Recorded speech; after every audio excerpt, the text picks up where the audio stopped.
Rube, you got some sleep?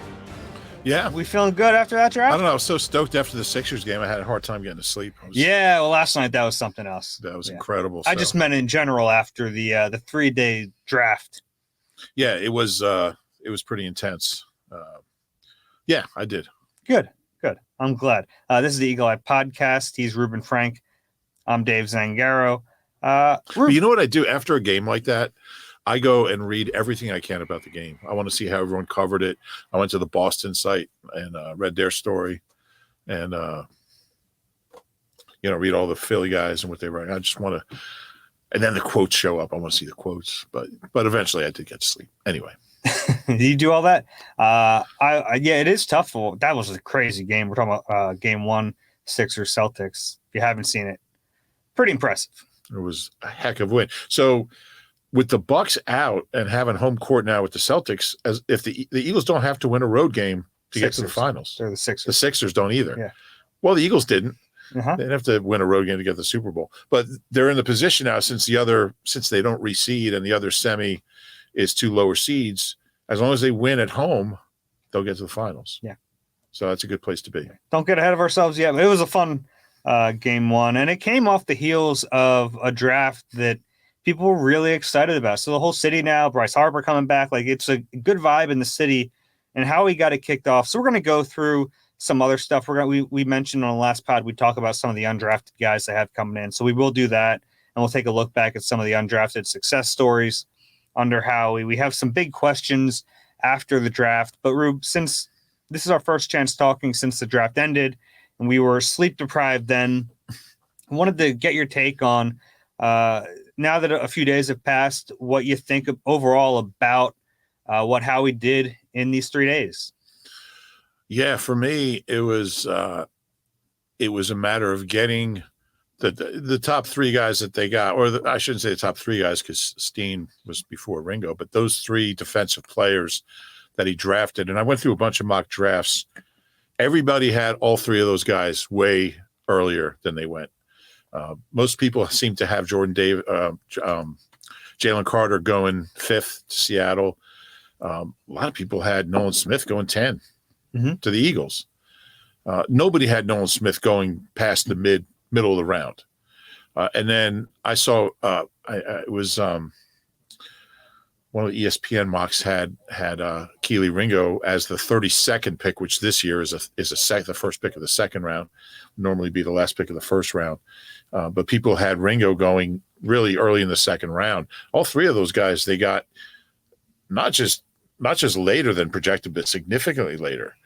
And there's, look, this is never a sure thing. You never know who's going to pan out and who won't. But as far as following the process and getting terrific value at the spots that they drafted, I think it was a rousing success. It is kind of crazy, though. 4 of the 5 Georgia players they've drafted in the last 2 years, they got later than expected. Yeah. And I don't really know the reason for that. It might just be all but Jordan Davis. Coincidental. Yeah, Jordan Davis was kind of right where we expected him to be. But Nakobe was much later. Yeah. All 3 of these guys, maybe not much later for Jalen Carter, but it's significant in the first round. 5 and 9 is a huge difference. Yeah, maybe not in number of picks, but in value. Concept value.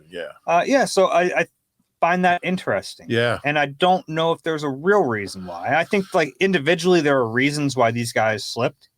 Well, I have a theory. Okay.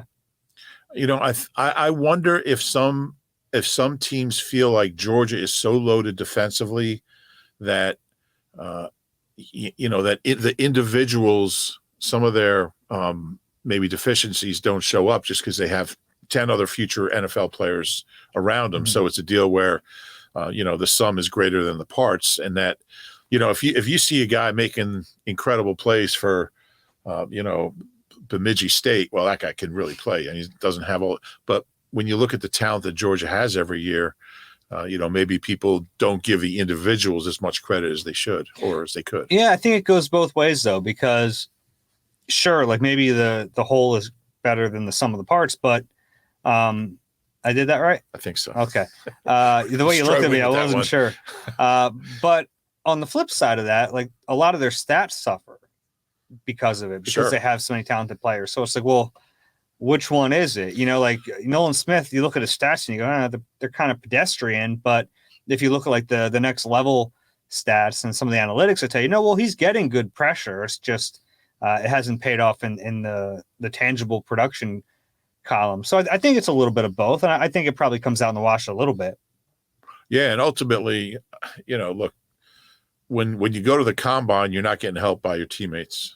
And you watch Jordan Davis run last year. Like nobody's helping him run. What did he run? I forget his 40 time, but it was crazy. And the same with, you look at their pro days and stuff, and they're doing that on their own. Those traits, that speed, that leaping ability, shuttle ability, whatever it is legit. So, but I can see how teams might get a little scared away, but the haul that Howie's gotten from Athens is pretty crazy. It is. And the other side of it too, like we haven't mentioned as much, but neither Georgia guy that they got last year really did a ton in their rookie seasons. They're still bullish on them. And I don't think it's like you're not writing off Jordan Davis or Kobe Dean, but it is notable that, like, they went back to that well after not getting great production from either of them as rookies. So it tells you they're still on board with what they're doing down there. Right. That's fair. I thought, I know a lot of people are down on Jordan Davis. I thought before he got hurt, for how much he was playing, he was fine. He was starting to show it. Yeah. Right when he got hurt. It was like, I've said this a million times, but like right when he got hurt, like, man, he was starting to scratch the surface of what we expected him to be. Yeah. And then when he came back, he wasn't really 100%. Yeah. Toward like eventually though, like once they got near the playoffs, he was starting to flash a little bit again. Yeah. So, but I mean, look, it's you're right. I mean, and it goes true. It's true for all those draft picks from last year, those key guys, and we'll talk about that a little later. But yeah, they do have a lot to prove. Yeah, and then the Ringo pick, I think, is maybe the most fun pick of this draft because they got him so much later than expected, and Howie did something he never does, is trading a future pick to get back in the round. And he's not going to tell us where they had him, and we talked about it a little bit when they drafted him, but like they had to have a high third round grade on him, or they don't trade that pick. Yeah. I think otherwise they stand pat and don't do it. It was one of my favorite quotes when he said we had higher value on the player than on the pick. And that tells you they expect to be good next year. I mean, which obviously they do. They're coming off a Super Bowl, but that tells you they expect to, the player to be a late second or early third round pick. Yeah, and having the comp picks coming and knowing that they're coming. Yeah. I think that helps too. You're going to have a third round pick. It's not going to be as early. It's going to be a comp pick, so it's going to be after the 32 regular selections. But still, you have that coming. So I feel like they probably feel okay doing it because of that. I don't know if they do it if they don't have that.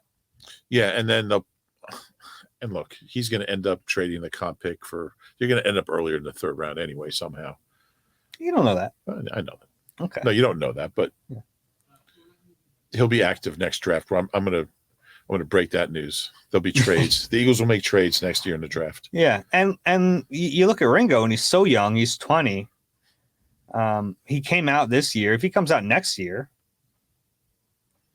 and he has another good year, he's going higher than the fourth round. Oh yeah, yeah. He's. I mean, I read up as much as I could after the draft about him, and I just didn't see any red flags. Yeah, and the one thing we've heard and how he addressed it with him was the shoulder, and I don't want to call it attitude, but like personality.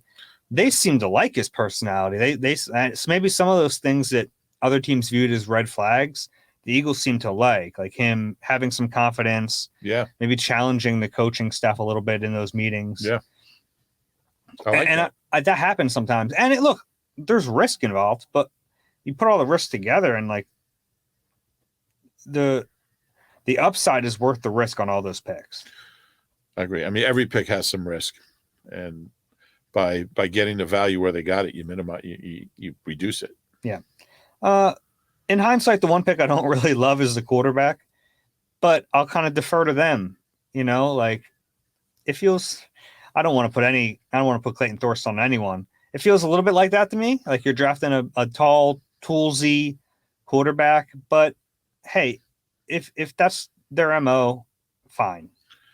So only 2 quarterbacks the Eagles have ever drafted. They've drafted 22 quarterbacks now in the 5th round or later. Okay. Only 2 have won a game in an Eagles uniform. Wow. Coy Detmer and A.J. Feely. Huh. And a couple others won games for other teams, mainly in the 40s. But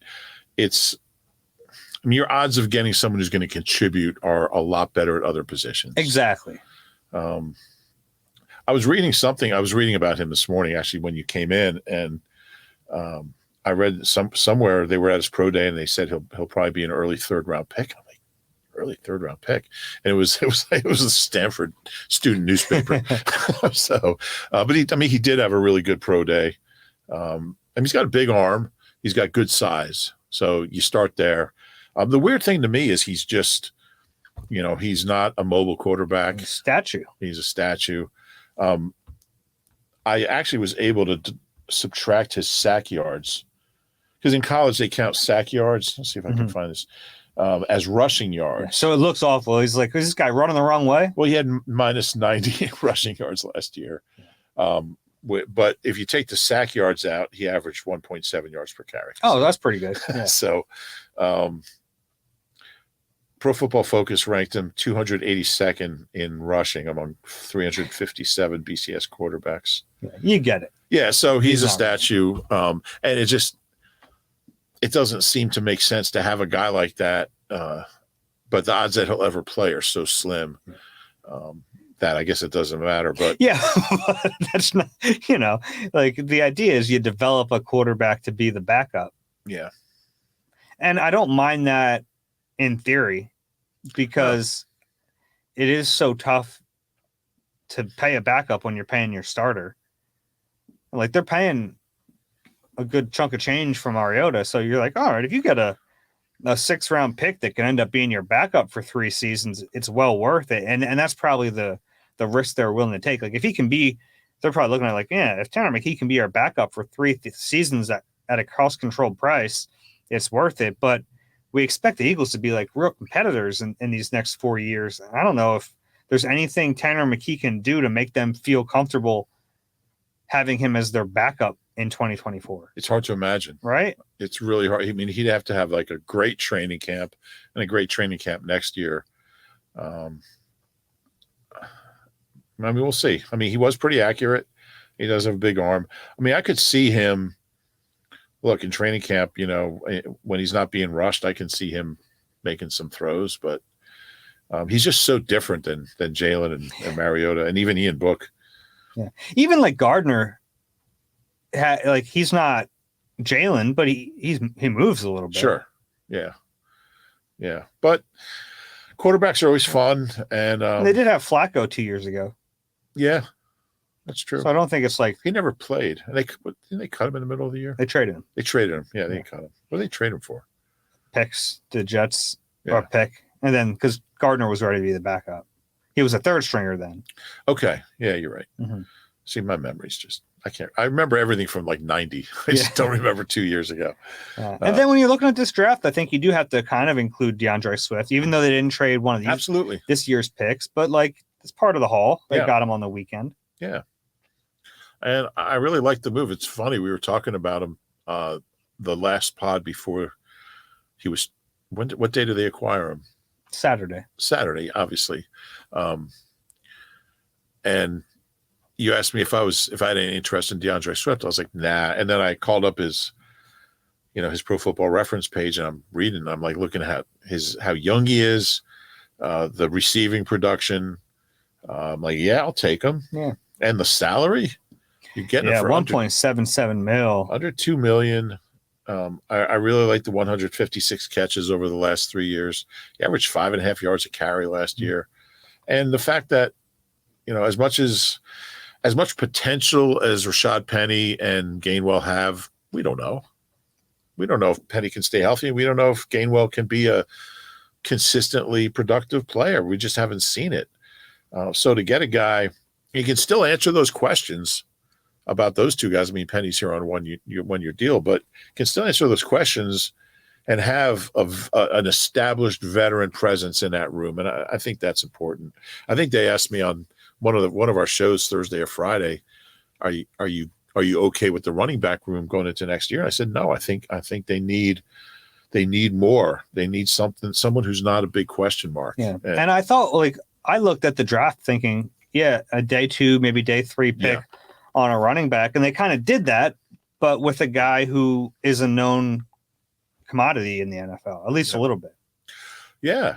Yeah. I mean, the guy's got he's got like 2,500 scrimmage yards in 3 years as a, Yeah. And he hasn't lived up to his draft status. He was the 35th overall pick. I mean, he was a first round caliber running back. Running backs don't typically go very high, but yeah, he was that type of player, and he hasn't become a Pro Bowl guy in the NFL, but he's still explosive and he still has that talent. We saw it last year in week 1, and you don't just trade for a guy because you saw what he did against you, but in that game, like you saw the explosion, that 50-yard run. He has 4 50-yard runs in his career. Yeah, with him and Penny, I mean, you have the potential for some, and Gainwell, but with those two in particular, for some really big plays. And the thing is, like, he was him and Penny were both really disappointing early picks. Mm-hmm. He wasn't technically a 1, but they were both early picks. They don't have to live up to anything now because they're not making any money, and there's no commitment to them. There's no financial commitment. There's no roster commitment. You bring them in, whatever you can get out of them is great. If you don't, you move on to the next guy with minimal cap hit. So it makes a lot of sense. I can't wait to see him. Yeah, I'm excited to watch him, especially to see how he works with Jalen, because we saw what it did for a guy like Miles Sanders to have Jalen in the backfield with him. I think it could really help Swift. Yeah, that's a good point. Jared Goff isn't exactly Mr. RPO. No, he moves all right. How do you think Miles, this is totally off topic, how do you think Miles will do down there? It's tough because I haven't really looked at their offense very much, and they have a new quarterback now. I think he can be successful. I think being back with Deuce will help, but it's hard to imagine him ever having a better set of circumstances than he had with the Eagles last year. His best year was without Deuce. Yeah. I don't know what that means, but but it also came when the offense was a lot better. Right. Yeah. No, I know. He was healthy. I'm just being a smart ass, but I don't think he'll be bad, but I don't think he'll be worth the money they gave him. Okay. In the end, we'll see. He's a good kid. I hope he does well. Yeah, I do too. All right. Some questions. This is not a finished product necessarily. The Eagles roster, it looks very good. They're through the draft, and you're feeling pretty good about everything if you're an Eagles fan. Like, you're saying, all right, we have the quarterback, the roster looks good draft. Not all the questions are answered, so we wanted to come up with some of those questions and see if we have any of those answers. We'll ping pong this one back and forth through. What's your first question about this team? Well, it really starts with Sean Desai because, I mean, we still haven't talked to him for one thing, so we don't really – everything we've heard about him is from players who happen to mention him. This is the number 2 defense in the league last year, and they did a lot of things really well. And I don't know. He's never, how is he going to fit in with this personnel? How is he going to fit in with this head coach, this culture? All we hear about him is good things, positive things. But that's a big change. I mean, both coordinators are a big change, but on defense especially because it's an offensive head coach. So he's going to have a lot of autonomy, even though it's Nick's concept of the defense. So can they get 70 sacks again? Can they pressure the quarterback? Can they get turnovers in the second half of the season, which they didn't do last year? There's just a lot of questions about the defense, and he's a big unknown so far. Yeah, and I think part of it is personnel on that side of it. Is his personnel going to be as good as what Jonathan Gannon had last year? Yeah. Probably not. The Eagles had a good step in replenishing that in the draft, certainly, especially up front with Jalen Carter and Owen Smith. But you lost some big pieces of that defense. So it'll be up to Sean Desai to get more out of less than Jonathan Gannon had. I think that's true. I don't think it's a lot less, but on paper, they're not as good. Yeah. And they still have some big questions on defense, which is where my first question is, are they done at linebacker? I don't think they can be. I look at it right now, and you have Nakobe Dean, you have Nicholas Morrow, which is not a great start, and then your top backups are Sean Bradley, Christian Ellis, and Davion Taylor. I don't think you can go into a season with that as your linebacker core for a team that has Super Bowl aspirations. Yeah, no, I totally agree. And Nakobe and Morrow are both smaller guys, so they don't really have that thumper. They're similar. They're both 225-ish, I guess. 220. I don't know what do they list Nakobe as? 225. So they're both 225, and they're athletic. They can run, but this wasn't a great defense against the run last year, and you worry about having smaller linebackers. And that's why, we talked about maybe a guy like Christian Ellis getting a shot.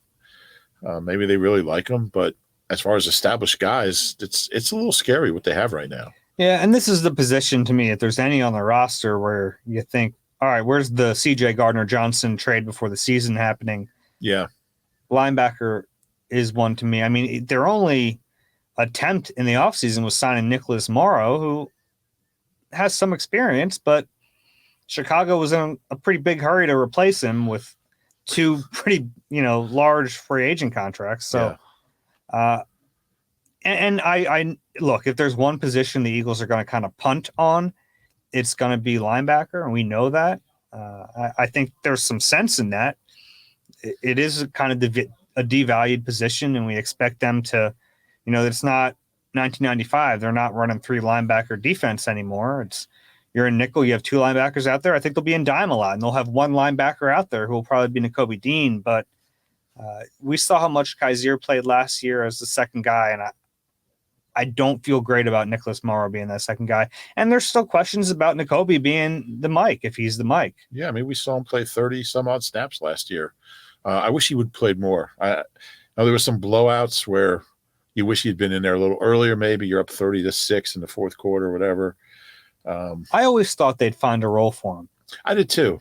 Yeah. And they just never did. And there was a stretch where Kaiser, I didn't think was really playing that well. He's playing through some injury, I think, for a while. Yeah, I thought there was some chances to get Nakobe out there. Look, they talk him up all the time. They love him. They're so high on him, but we just haven't seen it. And until we do, it's hard to count on him. Yep. A guy like Ellis is, 235, 240? Yeah. That's why I think he might get a shot. But there's really not a lot. I mean, Davion, I don't think he's – I mean, he wasn't even on the roster last year. He was a practice squad guy. He does have experience, which is weird. He played a lot the year before. Yeah. Yeah, and there was a point where we thought he might be okay, but I think that his time has come and gone. We'll see, but I wouldn't expect him to be a factor. And he's not a big guy either. No. Yeah. They list him at 230. He ain't 230. All right, what's your second big question about this Eagles? My second big question is the running back rotation. We touched on a little bit ago, but there is no bell cow back. And they've, Miles, when he was healthy, was that guy getting 14 to 16 carries, 18 when he had the hot hand. I'm really curious how it's gonna line up, and if they're going to kind of go with the hot hand, if Swift is going to be the main guy, if they'll try to make Penny the main guy, and see if he can stay healthy. If they can even get him to the starting line in September healthy. We know they like Gainwell, so maybe the plan is to make him the feature guy. The rotation can work if you have the right, the right people, the right mindsets, the right personalities. But these guys are all, well, 2 of them are on 1-year deals, and they want to make money next year. They want a contract. Boston signed a 2-year deal? 1 year. 1-year deal. So 3 of the 4. Boston's the highest paid guy in the room. Isn't that crazy? What's he, about $2 million? Yeah. So rotation it doesn't always work. I mean, you think back to Westbrook and Buckhalter and Deuce, and that was great, but it doesn't always work. I think ideally you'd want one of those guys to kind of take ownership of the position and, know going into games who your running back's going to be.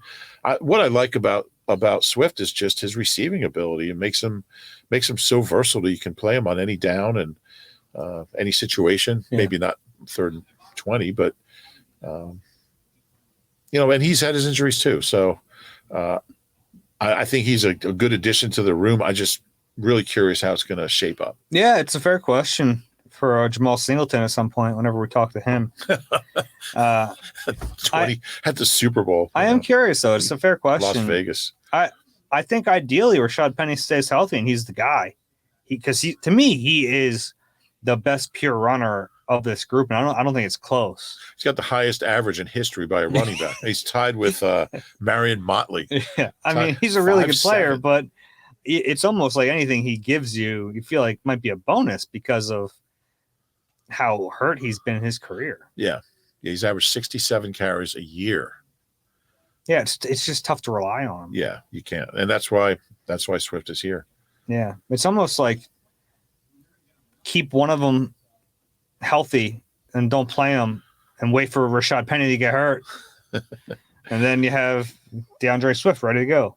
I wonder about Gainwell's mindset. Yeah, I think when it was clear they weren't going to re-sign Miles, I think he thought he was going to be the guy. Mm-hmm.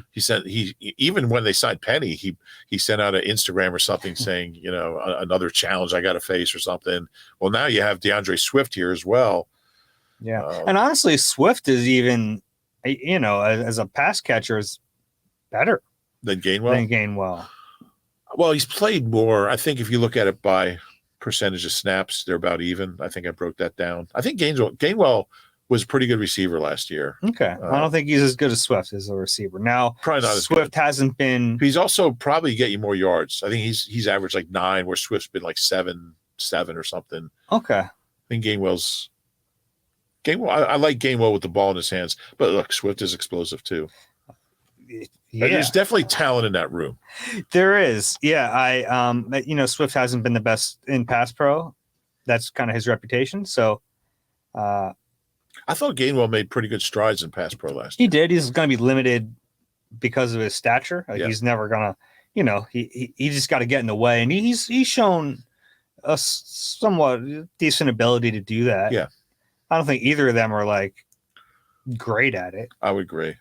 Boston's pretty good. Yeah. Yeah. But Boston's also built like a tank. Yeah. So it kind of lends itself to that. And then how does Boston fit into it? Boston might just end up being the odd man out. Except against the Giants. He starts against the Giants, but odd man out until one of these guys inevitably gets hurt, and then you might need him.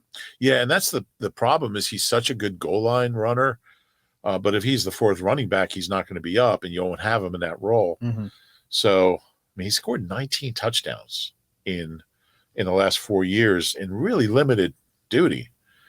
He's just so good at the goal line, and I love him and Jalen at the goal line. It's just like one of them is going to score because defensively, how do you guard against those two guys? But there's a good chance he won't be up. He might not make the team, but it's hard to imagine this team without Boston Scott. He's such an eagle. It is. Maybe they can flip him to the Giants 4-3. The Giants should give up a 1 for him. Doesn't kill him again. All right. My next question is about Brian Johnson. You had one about Sean Desai. I know Brian Johnson's a good coach. I feel pretty confident about that. I don't know how he's going to be as a play caller. And that was one thing the Eagles had working for them in last season. And like Shane Steichen last year put on a play calling clinic for most of that year. Yeah. I have a hard time expecting Brian Johnson to do that. And that's not a shot at him. It was just Shane was doing it at such a high level. Now, I know Brian understands the quarterback and that plays a role in this, but any drop off there could be a big deal. Yeah. I don't think there was anything better last year than talking to Shane about play calling and about, the detail that the way his mind worked was really impressive as far as understanding what defenses were trying to do, understanding personnel, understanding the situation, and knowing exactly how to attack it, and then explaining it. And he would get kind of fired up when he did that. It was pretty cool. I agree. We know Brian's a good coach, but that's a very unique skill that Shane had that Nick didn't have. Mm-hmm. That Nick didn't have when he tried to do it the first half of 2021. So that's a really valid question. And now I think Nick would be better now than he was then. Well, they have AJ Brown. Yeah, and they have a quarterback who's a lot better. Sure. Yeah. But I don't think he was good at it when he did it, regardless of the personnel. I think Brian's relationship with Jalen will help. I think he really understands what Jalen is comfortable with and what he's not, which is a big part of his job as a play caller. So that's a really good piece of it. But until we see him do it, we just don't know. Yeah. All right. What's your third question? My third is tight end too, because I kind of thought they were going to draft a tight end somewhere in the middle rounds. Not that they had a lot of middle round picks, but I thought they'd come out of this with a tight end. And, Jack Stoll's going to give you what he has. He's really limited, undrafted guy. Grant Calcaterra is fast and has good hands, but, we didn't see a whole lot of him. I don't know how good he is at the line of scrimmage. He's not a great blocker, although he'll give you honest effort. But if you want to go 12, like neither one of those guys is going to give you the real, like when they had Selleck and Ertz, when they had Ertz and Goddard, you have two big-time receiving tight ends, and it really puts a lot of pressure on a defense when you play 12 personnel with that kind of talent. And they don't have that. We saw last year you can work around that. You can – average 30 points a game with Goddard. The other thing is Goddard does get banged up. He has been hurt. Yeah. He misses some games each year. So another tight end and just how they're going to navigate that. I really expect them to bring someone in, a veteran, like a Richard Rodgers type, maybe not him, but, Josh Perkins, somebody. Josh Perkins. I don't know. I just remember that touchdown he caught from Carson. The left side of the end zone. I didn't think we hear Josh Perkins. So that's the first name I could think of. But I do think they'll bring in a veteran before camp. I think, you have the kid from Buffalo who, he's still here. I don't know if he gets another chance. I'm not sure he can be a big-time player, Tyree Jackson. But I don't think they have quite enough at tight end, and I'm curious to see how they navigate through that. Yeah, I think they're generally higher on Jack Stoll than the rest of us are. And I think it might be a little misguided. But they like him. They like him in that role. I think he's probably going to end up being the tight end too. Now, Tyree Jackson is still around, coming off an injury, right? Another injury. Yeah, but he's still there. They have him. Actually, is he coming off an injury? No, that was 2 years ago. The ACL. Because he came back and played last year. Yeah, that's true. Yeah. But look, he was the fourth tight end. He only played when Goddard was on IR. So I don't know how they're going to fit. And I was with you. Like, I thought a tight end was like a sneaky position they could draft because it was such a deep class. And I thought, man, you can get your 12 personnel cooking a little bit more. He didn't do it. And I don't know if there's like a veteran out there who would really change it. Yeah. Now, the interesting part of Jack Stoll this year is they don't have Zach Pascal. And Zach Pascal was, their big blocking receiver. They don't have a big blocking receiver. Well, we don't know that. They don't have one who's at least proven himself in the NFL. And that is a little tricky because there were a lot of times last year where they would go like 11 personnel with Pascal, but it was like kind of a quasi 12 because he was just blocking. Right. That's a good point. You know how you get these like clickbait articles on your phone where the headline's like really provocative and it tricks you into clicking on the story. Yeah. I got one the other day that said Eagles add explosive former Bills quarterback. And I'm like, what? Buffalo quarterback. No, it's it said Bills. Yeah, it said Bill, or it might have been Buffalo. But I mean, he was with the Bills, right? He started with the Bills as a quarterback, as a rookie out of Buffalo. But it might have said Buffalo. But either way, it was a Tyree Jackson story. I mean, they didn't add him either. He was an exclusive rights guy. But they signed him. It said they signed him. Oh, because he signed his tender. He signed his tender. Ugh. That was the ultimate. Yeah, that's a rough one. My last question: will the rookies from last year take a big step? And we already talked about Nakobe, but include Jordan Davis and Cam Jurgens in that. Yeah. And we'll see what happens at right guard. I think Cam Jurgens is going to have the opportunity to win that job first. We didn't see a lot of them last year, any of those guys. Yeah, it was okay last year. Like, they had people at those positions, but they all have to contribute this year in a big way. Nakobe's probably well, I guess no. I mean, Jurgens is as big a question mark as Nakobe. Mm-hmm. We haven't seen him. We haven't seen him do it. So yeah, at least Jordan played a little bit and he wasn't the 13th overall pick, or at least like what you paid to get him. But there was at least something there. Yeah. So that they all have to contribute in a big way this year. Yeah. And they knew that when that was kind of the plan was these guys aren't going to play a whole lot this year, but now you need them. And like when we talk about building through the draft around this quarterback that you have, it really starts with last year's draft. Yeah, with Nakobe, I think he just turned 21. Pretty young guy. He's a really young guy. I wonder if they just went into last year, we're not going to play him.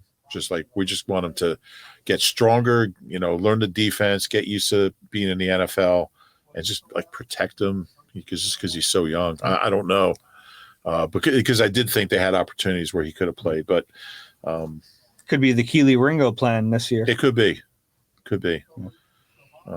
Although, if they need another outside corner, I don't know who it would be.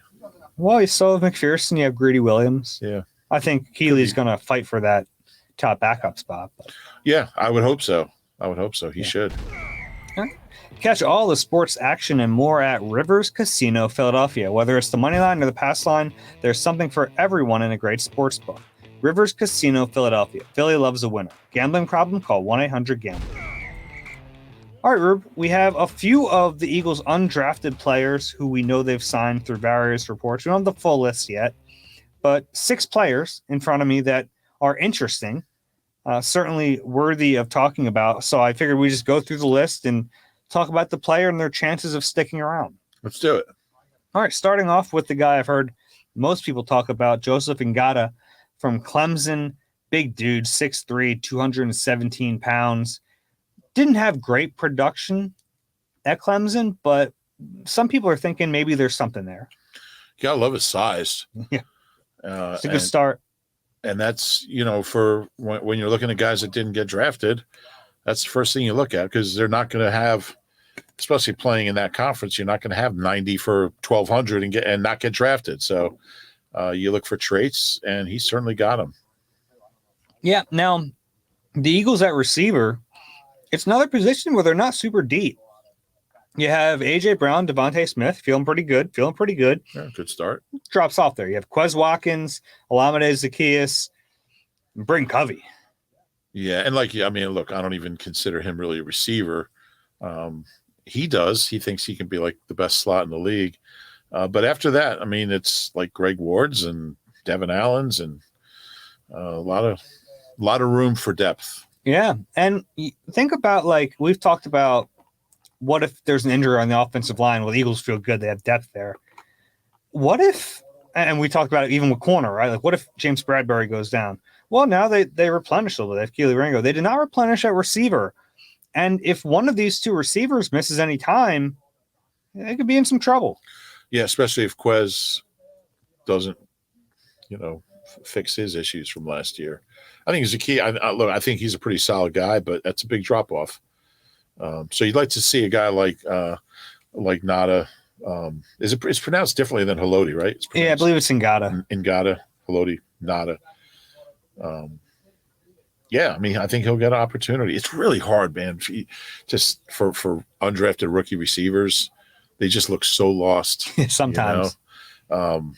But I'm looking forward to seeing him, because 6'3", 220, you just don't get that. Yeah, and he has traits, and a lot of these guys we're going to mention have traits that are worthy of whatever minimal guaranteed money you had to give them to bring them here. The next one, Tyler Zettner from Kansas State, punter and kicker, obviously going to compete here for the punter job.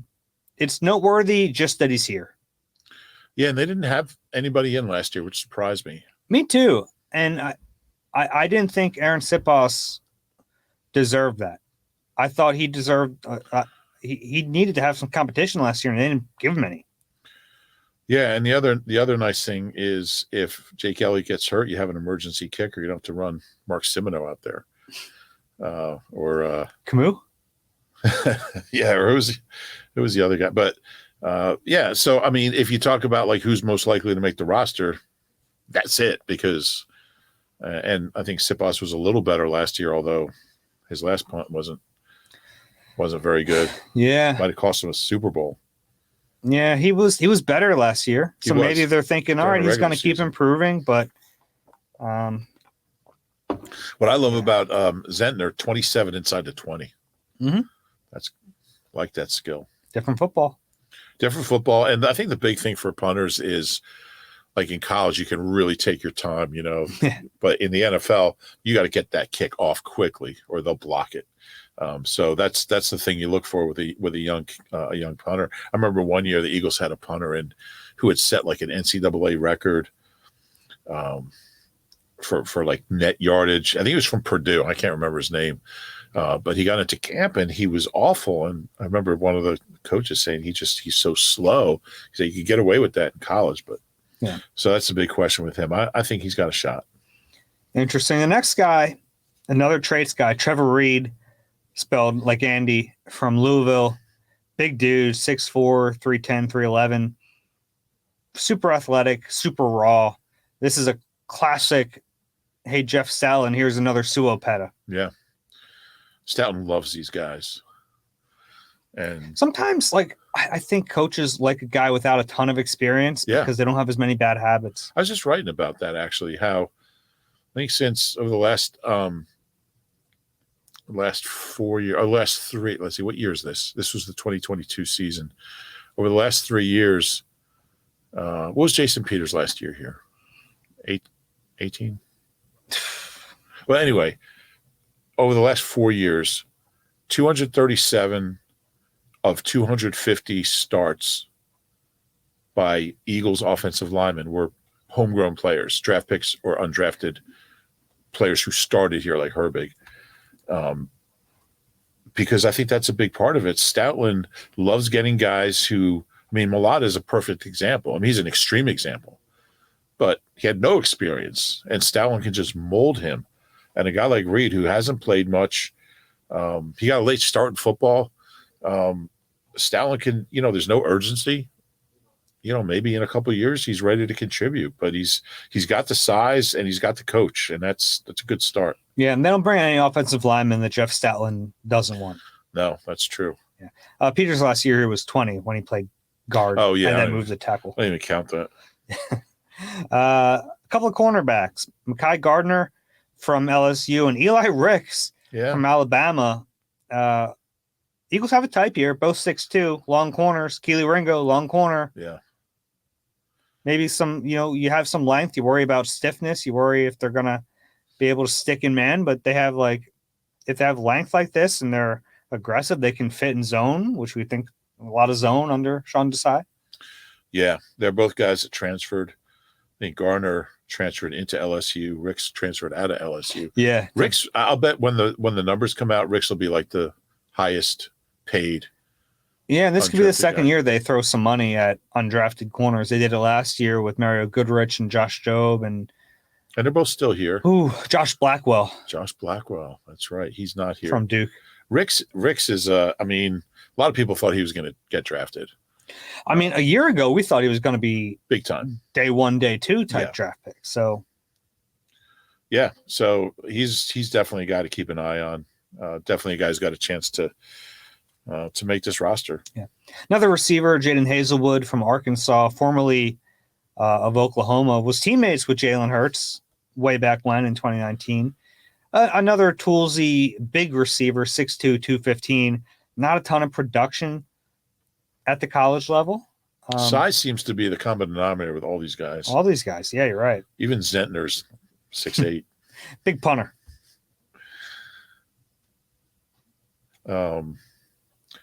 Hazelwood numbers weren't there, but I don't think Arkansas had much of a passing game anyway. Mm-hmm. So you bring him in, see what he can do. And the last one, Ben Van Sumeren from Michigan State, formerly Michigan, was an offensive player. If you look up highlights of him, you'll see him running the football at the goal line and stuff. Yeah. Raw tools, developmental, ton of speed. Doesn't know how to play the position yet. That's the thing that kept coming up when I was reading up on him. It's like, doesn't play as well as his numbers would indicate. Yeah. Like his combine numbers or his pro day numbers. Not sure he was at the combine, but he was not. His pro day numbers are crazy. He's crazy athletic. He's got some tools, but just can't play. Yeah. And he's new to the position. So linebacker to me is a tough position if you haven't played. Like we've seen it with Davion Taylor.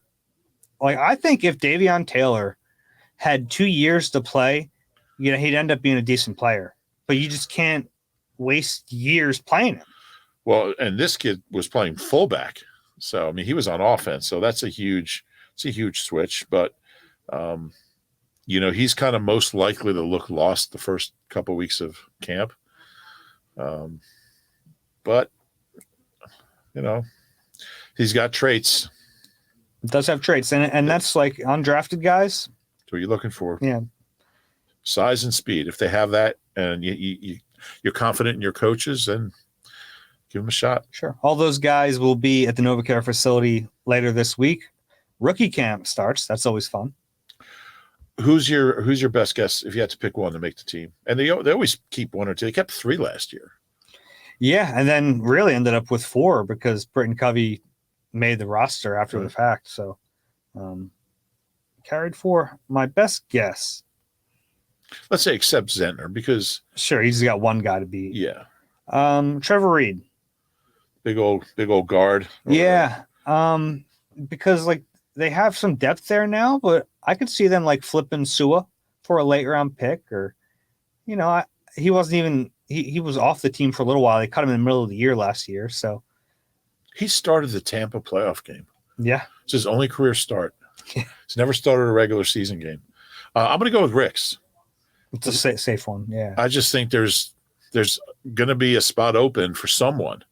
Do you think? I mean, it's not like they're going to cut Ringo. Yeah.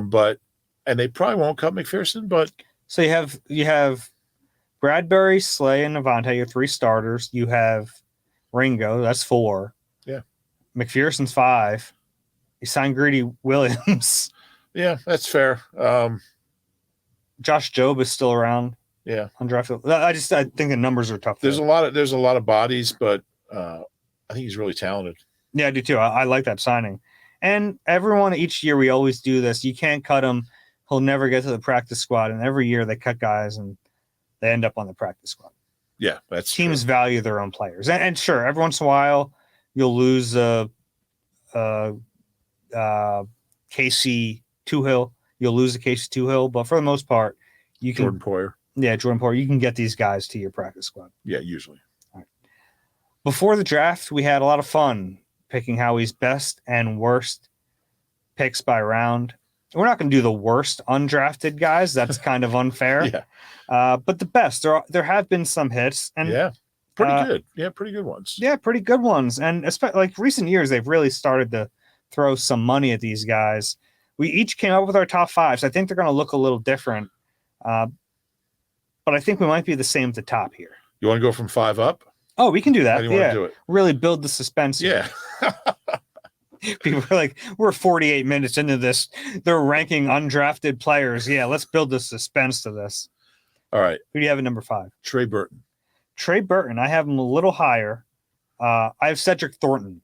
I had him 6. He just missed my list. Okay. Cedric Thornton played a ton here. He did. Not great, but he played so much. I think he had 45 starts as an Eagle. He did. I valued production over a shorter amount of time than a guy who just kind of took up space. Yeah, he was a run stuffer. I mean, he did his job.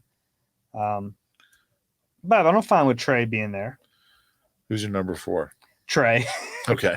Yeah, I had Trey Burton at 4. How about you? I put Reed Blankenship 4. Already? Yeah. Wow. Yeah. Because I'm like, I mean, we're comparing guys who, played a lot more. He only started 4 games. He played 5, but we're just evaluating the signing because, I mean, we're sitting here thinking he's probably going to be a starter this year. It could be Edmonds. Yeah, that's fair. And I kept him off, but you're right. That's a good point. Yeah. I just think as a signing, it was a pretty good one. Okay. How about 3? Alex Singleton.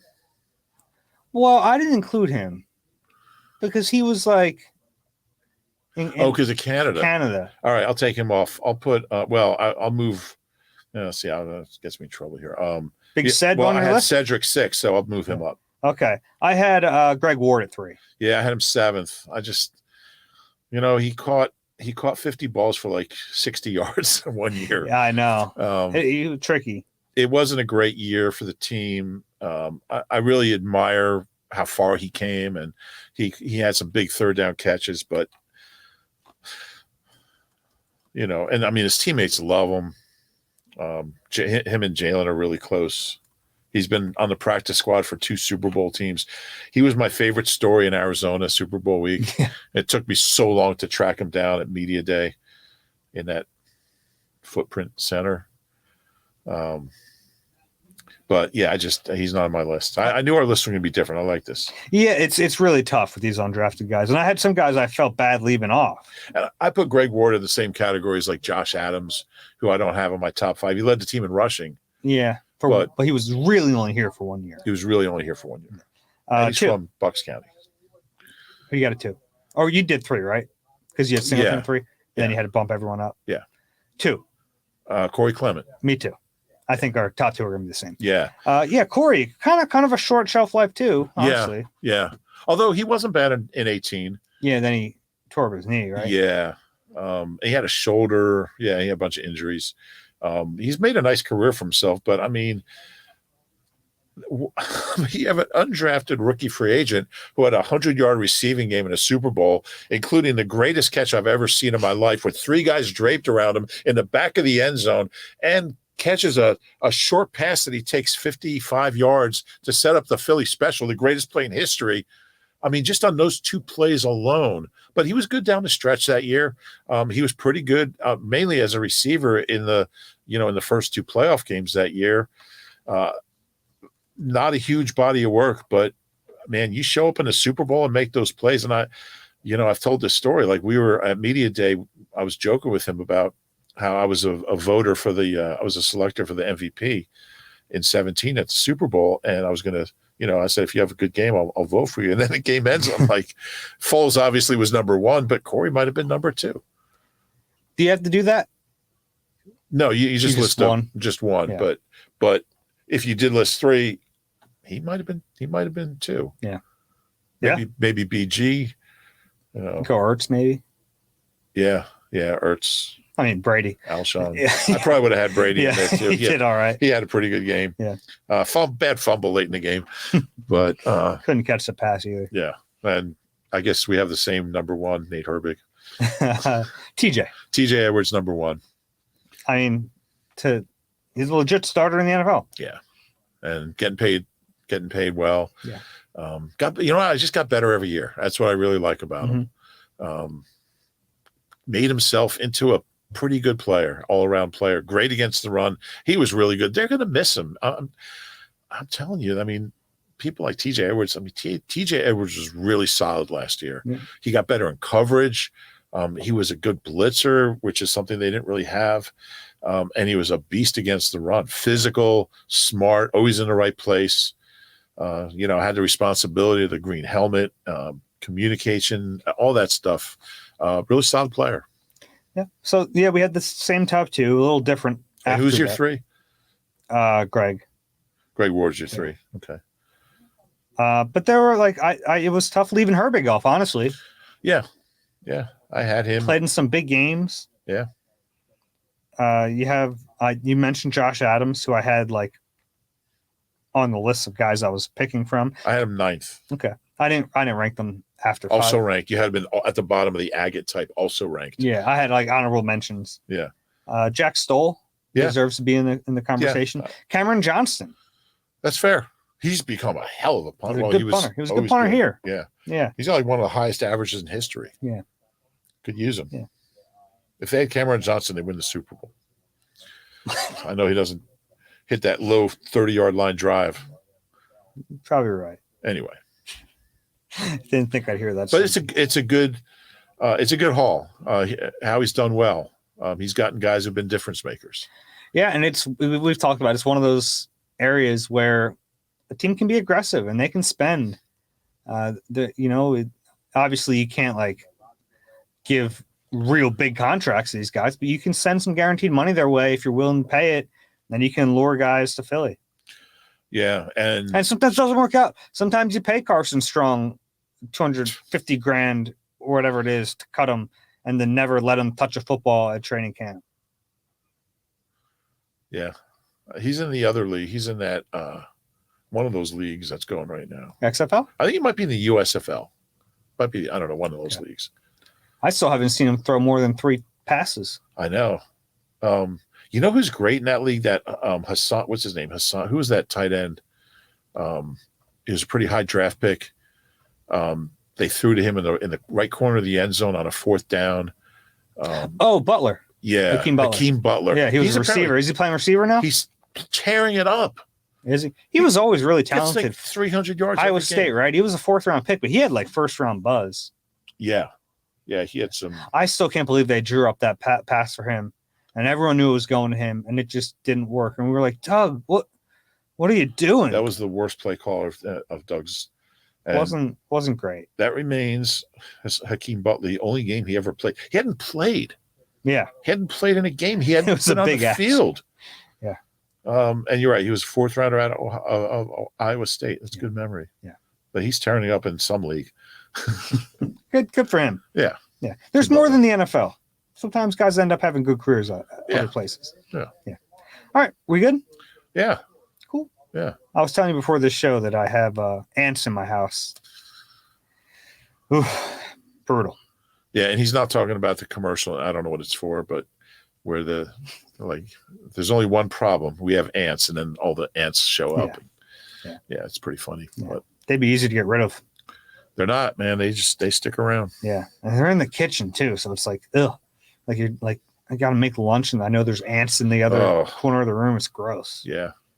That's when you get takeout. Oh, I ran into Ryan Arcidiacono walking around my town yesterday. It was nice. Okay. Nice to see Ryan. I haven't seen him in a while.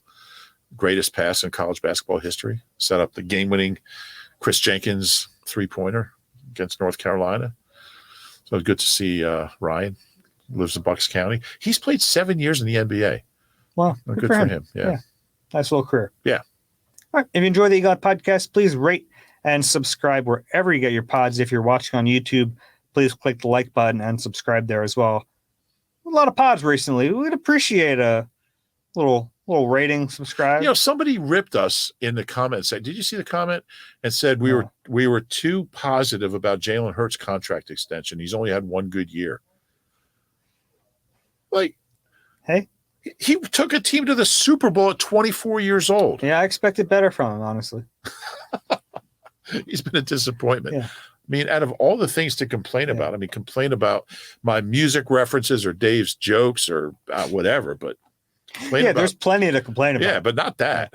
Yeah. It's funny too, because sometimes are we being too positive? But then you're like, this is a really good team coming off a Super Bowl. Like they're doing some good stuff. And we'll be negative when there's a time to be negative. You don't worry about that. Yeah, and we have those podcasts available. You can find those. Yeah, go back to 2020 and see if we were drinking the Kool-Aid then. Yeah, or early in 2021. All right, that's it for Rube. I'm Dave. This has been Eagle Eye. We'll talk to you soon.